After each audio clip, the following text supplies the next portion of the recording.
Bonjour à tous. Bon, aujourd'hui on se retrouve pour se fabriquer des plaques de désensablage. Alors qu'est-ce que c'est les plaques de désensablage?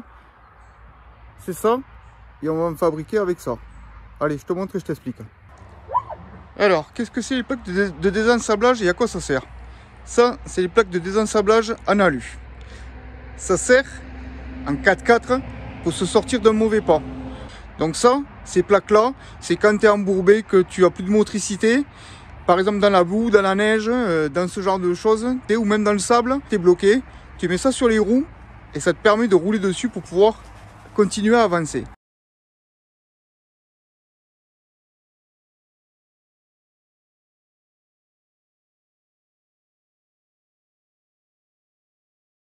Alors ça, ce sont des plaques en alu. Tu vois, c'est super léger, ça pèse rien du tout. Par contre, deux plaques comme ça vaut d'aller 250 à 300 euros. J'ai un ami qui m'a filé des caillebotis là. C'est des trucs en fil de verre, c'est des trucs industriels qui se posent sur les marches d'escalier ou les trucs comme ça là. C'est assez costaud. Ça fait 4 cm d'épaisseur. Bon, comme tu peux voir, j'ai découpé les trucs. Elles font 1,20 m par 35 sur 4 cm d'épaisseur. Donc là, on va l'essayer. Comme ça, pour voir si ça résiste déjà. Juste pour commencer, pour monter tranquillement.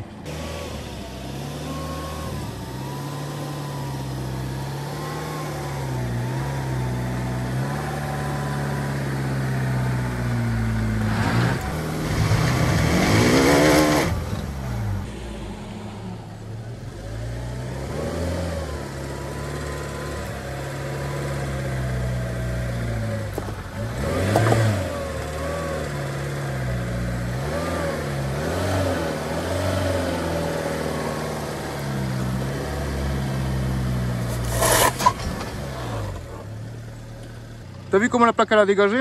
En fin de compte, c'est parce que là j'ai des dalles et les dalles ça glisse dessous. Normalement, en plein milieu de la forêt, dans la boue, il n'y a pas des plaques comme ça. Donc je vais essayer de retirer la chose. Donc là, je viens de virer les dalles et j'ai mis directement sur l'èvre. Tu verras que là ça accroche beaucoup mieux.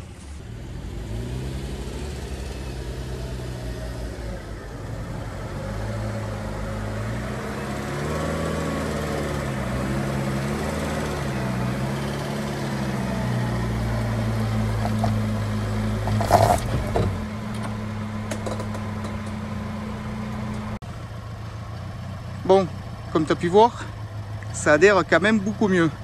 Et ça m'a permis de monter de l'autre côté plus haut. Je te montre. Voilà, tu vois du coup, ça m'a permis de monter plus haut. Bon, je vais éviter de continuer à monter plus haut parce que là, ça ne sert plus à rien. Je vais t'expliquer pourquoi. Parce que déjà, j'arrive pratiquement en haut de la plaque, ici là. Et j'ai pas envie que ça ripe et que la voiture se casse la gueule et que ça tombe sur la caillasse. Ça m'abîmerait un petit peu le pare-choc, ce serait complètement idiot. Et de plus, là-bas, je vais te montrer plus près, j'ai la roue qui commence à se lever du sol. Donc ça ne sert plus à rien que le tourne dans le vide. Tiens, là, regarde, hop.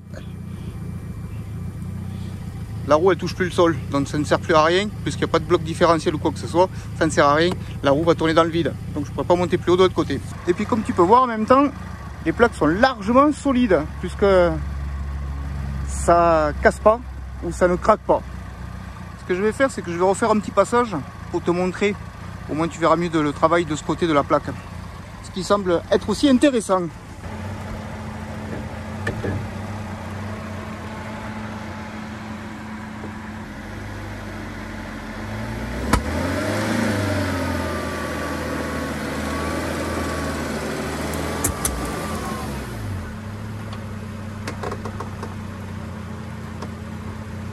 Bon, tu vois, je me fais pas guider ni rien, mais c'est un défaut.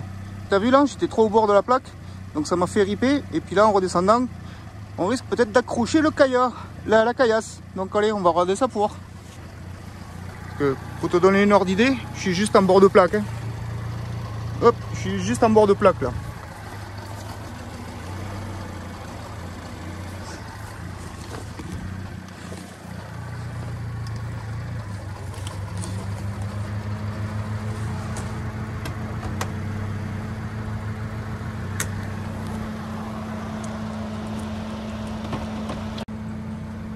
Bon allez, on fait un petit dernier essai pour que tu puisses voir un croisement de pont ce que ça donne au niveau de l'arrière.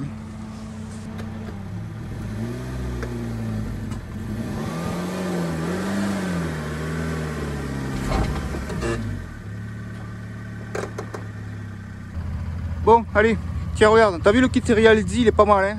Elle se détend bien quand même, la petite, elle est assez souple, hein.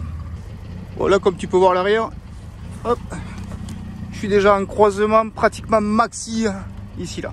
Elle est pas loin de toucher, là. Donc, pour moi, si tu veux, ça ne sert à rien d'aller croiser un peu plus. Sinon, elle va toucher ici dans le passage d'aile, là. À l'avant, il n'est pas mauvais, le débattement, non plus, hein. Il est sympa. Tiens, on va aller voir dessous pour voir les cardans de la gueule qu'ils ont.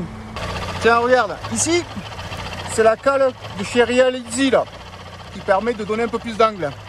Et c'est pas mauvais, hein. Ça donne bien de l'angle encore, hein. Je suis sûr qu'il y a moyen de gratter un tout petit peu encore.